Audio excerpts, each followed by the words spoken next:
But after this demonstration, maybe you will feel more informed when you go to get one. So you get your supplies together, you have your medication, which you follow the doctor's order, and we're going to be given 1 milligram of lidocaine. You get your syringes, and you want to use a 3 cc because a 10 cc has too many pressure pounds, so when you inject, it can hurt the patient. So we're not going to use a 10. Then you get your Band-Aid and your alcohol swab. And lastly, you choose your needles. Today I've chosen an 18 gauge to draw with, and I change it out because it dulls when it goes through the stopper. I'm going to use a 22 because lidocaine is thin, it's not viscous, and it doesn't burn as bad. If you're giving something like Ativan, then you're going to want to use a bigger needle size. And these recommendations come from the Louisiana State Board of Nursing and from the LSCO practice guides in the RN program.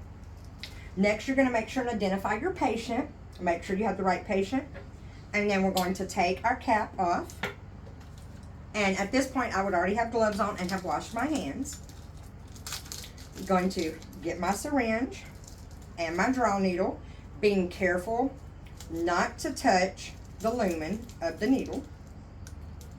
Just like that. Then we're going to undo our needle. We don't have to clean our syringe because we just popped the lid off. We're going to insert, invert, and draw. We make sure we have our 1 cc that we want to give our patient. Now, when you recap a needle, you don't do it with your hands because that's how needle injury sticks happen. And we put this in the sharps. Now, we're going to open our syringe, our needle that we're going to use. Careful again not to touch the lumen.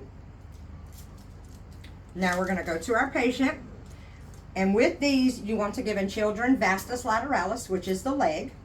In adults, you want to use the deltoid for a cc or less. You want to avoid the dorsogluteal or the buttocks because they have a sciatic nerve that runs and you can hit it. You want to use the ventrogluteal. So you take the opposite hand to the leg that you're using and you make a V on their hip bone. And in that V area is where you're going to give your injection. So you open up your alcohol swab and you swab, uncap your needle. You're going to spread the skin to get it taut, stick, and inject. Then when you take it out, you're going to use your alcohol pad again to swab and then cover with the Band-Aid. Now when you go to the doctor, maybe you won't be afraid when you hear, hey, it's time for your shot. That was bad. I stumbled. I don't give a shit. It's done.